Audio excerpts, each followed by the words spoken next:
महाराष्ट्र के मुख्यमंत्री उद्धव ठाकरे और बिहार में आरजेडी विधायक सरोज यादव के बीच।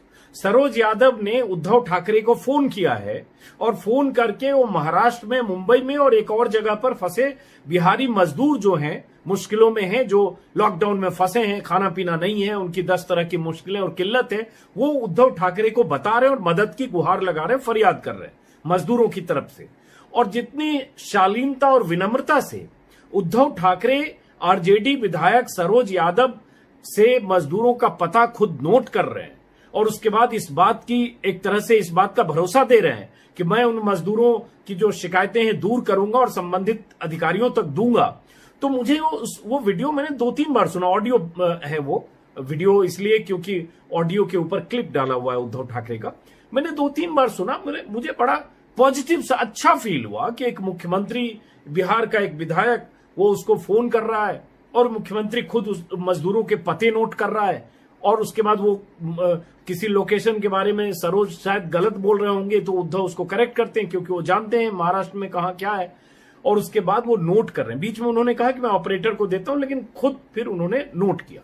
तो मुझे एक लगा कि एक मुख्यमंत्री खुद इतनी जहमत मोल ले रहा है कि पता नोट कर रहा है। और उसके बाद जो अब मैं वेबसाइट पर इधर उधर कुछ जानकारी देख रहा था, उसमें मुझे पता चला कि जो मजदूरों तक, जहां भी वो मजदूर थे मुंबई और दूसरी जगह, वहां उन मजदूरों तक रैपिड एक्शन भी हुआ और उद्धव ठाकरे की तरफ से, सरकार की तरफ से उनको जो सहूलियत चाहिए थी, मदद चाहिए थी, वो मिली भी। तो मुझे लगा कि हम लोग नेताओं की खिंचाई बहुत करते हैं। एक अच्छी तस्वीर है, एक अच्छा पहलू है, मुख्यमंत्री खुद फोन से पते नोट कर रहा है, तो मुझे लगता है उसकी भी बात होनी चाहिए। और उद्धव ठाकरे की बात इसलिए भी क्योंकि हाल के दिनों में हमने उद्धव ठाकरे के कुछ और चेहरे देखे हैं।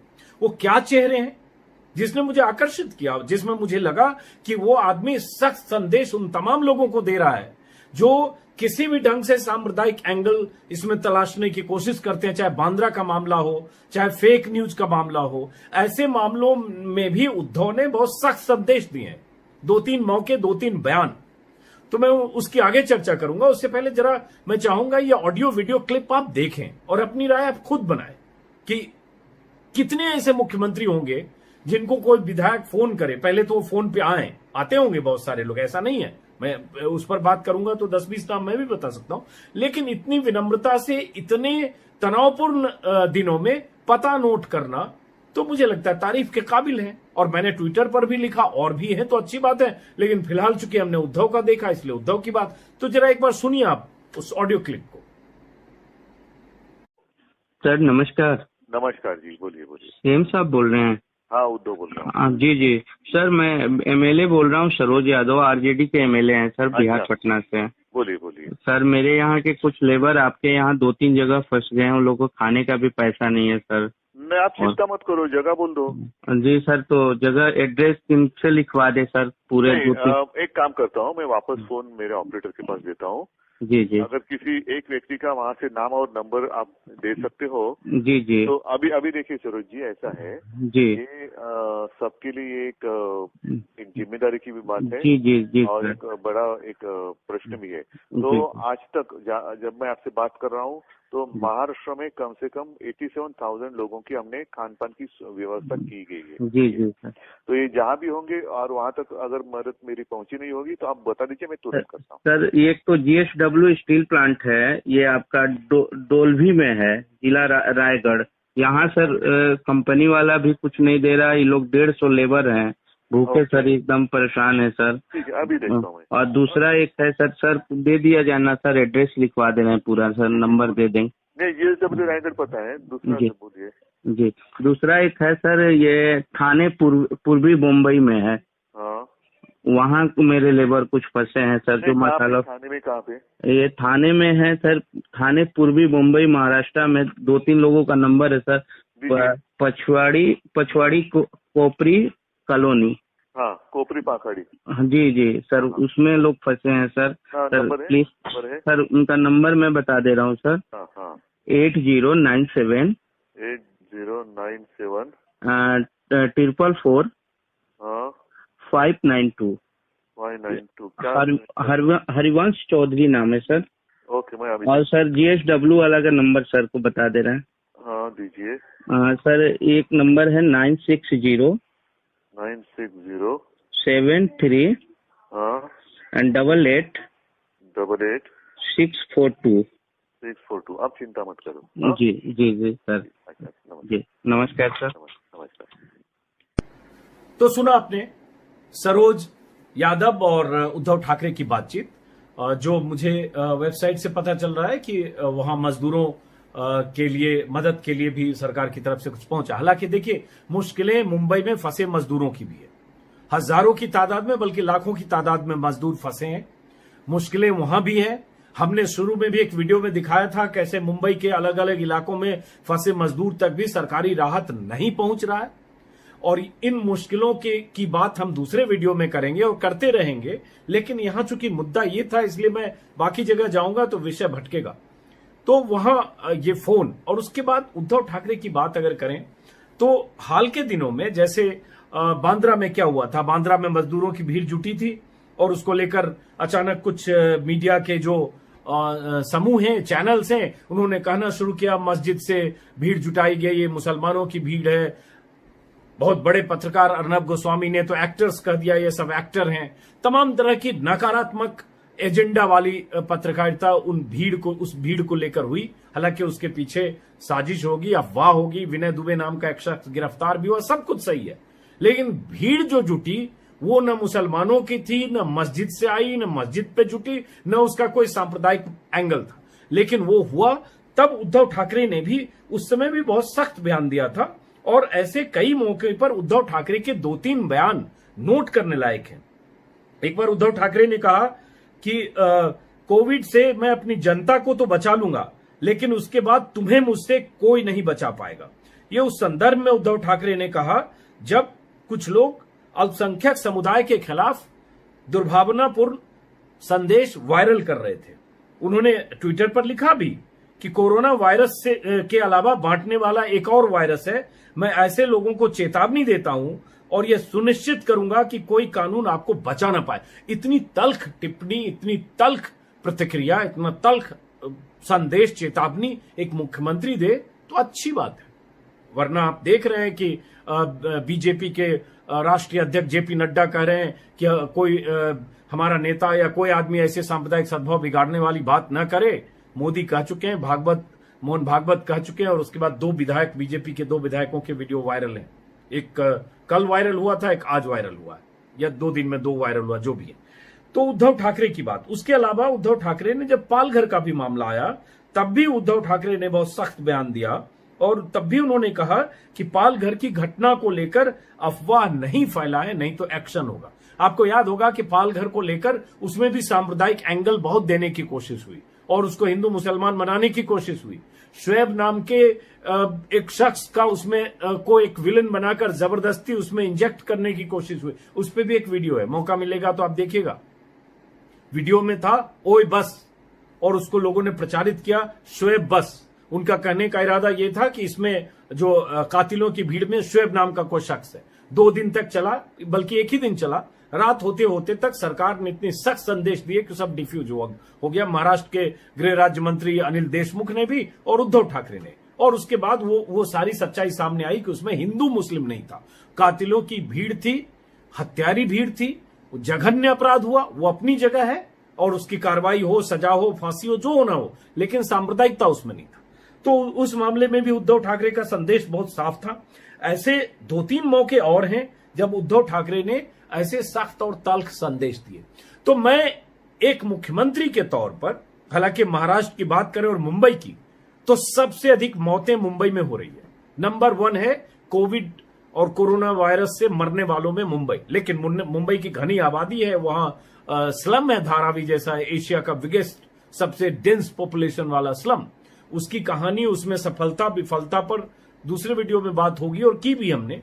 अभी तो मैं सिर्फ इस पहलू पर बात कर रहा हूं कि एक मुख्यमंत्री का वो पहलू जो सांप्रदायिकता के खिलाफ दिखता है, जो धर्मनिरपेक्षता की बात करता है, जो कोरोना जैसी मुसीबत में किसी तरह के सांप्रदायिक एंगल तलाशने वाले को सीधी चेतावनी देता है, और वो भी तब जब वो बाला साहब ठाकरे का बेटा है।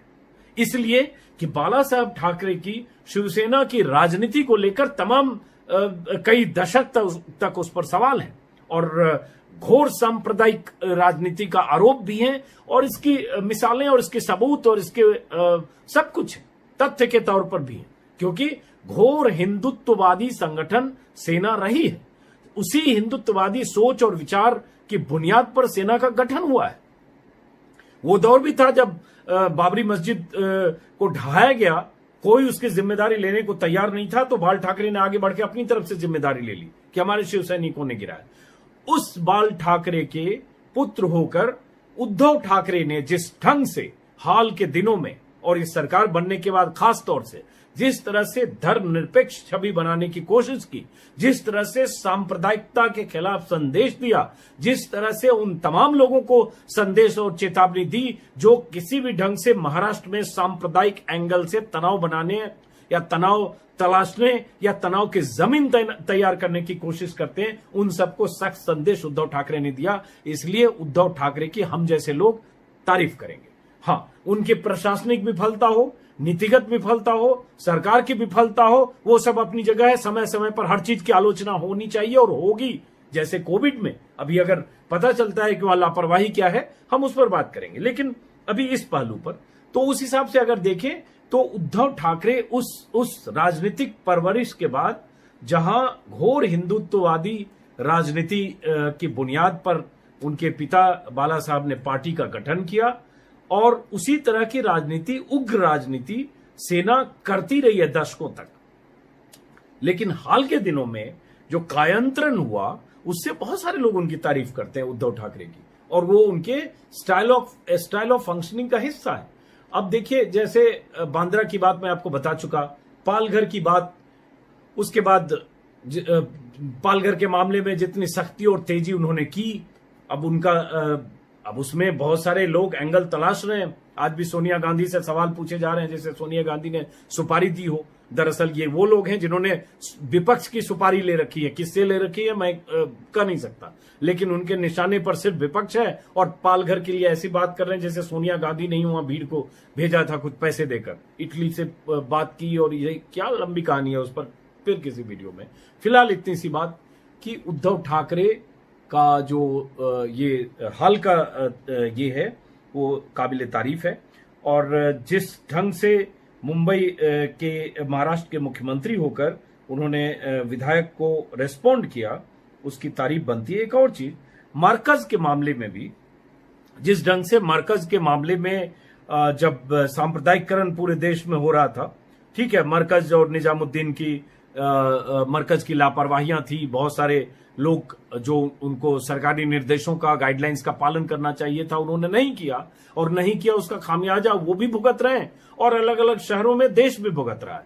लेकिन उसके बहाने देश में मुसलमानों के खिलाफ एक माहौल बनाने की कोशिश हुई, उन कोशिशों को भी पंक्चर करने की उद्धव ठाकरे की चेतावनी से वो कोशिश महाराष्ट्र में पंक्चर हुई।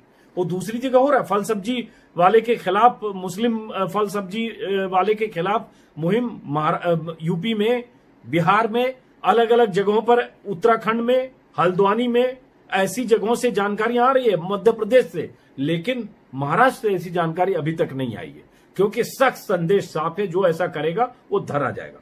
अब उसमें उन्होंने उस समय भी कहा था, और ये बहुत मैं एक बार खत्म करने से पहले रिपीट करूंगा, जब उन्होंने कहा था कि कोरोना वायरस के अलावा बांटने वाला एक और वायरस है, और मैं ऐसे लोगों को चेतावनी देता हूं और सुनिश्चित करूंगा कि कोई कानून आपको बचा ना पाए।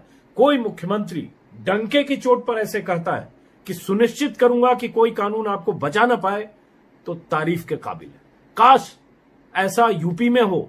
कहें योगी आदित्यनाथ कि कोई विधायक, कोई नेता, कोई कार्यकर्ता अगर मुसलमानों के खिलाफ ऐसी बात कहेगा, ये फल सब्जी वाली बात और बहिष्कार की बात, कोई कानून आपको नहीं बचा पाएगा, तो क्या मजाल ये विधायक की, जो 2 विधायक अभी उत्तर प्रदेश में जिन्होंने मुस्लिम के खिलाफ, सब्जी वालों के खिलाफ बोला, उस पर एक फिर वीडियो आज मैं बना रहा हूं। तो इसलिए फिलहाल यही खत्म करते हुए कि कभी कभी ऐसे लोगों की तारीफ होनी चाहिए, और आखिर में, चूंकि वीडियो का वक्त हो गया मेरा, आखिर में कि सब्सक्राइब करें अगर आपने सब्सक्राइब नहीं किया है, आपके सब्सक्राइब करने से मेरी ताकत बढ़ेगी, ज्यादा से ज्यादा लोगों तक मेरी आवाज जाएगी, मेरी बात पहुंचेगी। अगर मैं कहीं गलती करता हूं तो आप कमेंट बॉक्स में लिखें, अगर मैं कोई गलत सूचना देता हूं तो कमेंट बॉक्स में लिखें, मैं सुधार करने की कोशिश करूंगा। आप कुछ और मुझसे क्या जानना समझना चाहते हैं वो भी कमेंट बॉक्स में लिखें, लेकिन ये सब करें, साथ में सब्सक्राइब जरूर करें। नमस्कार।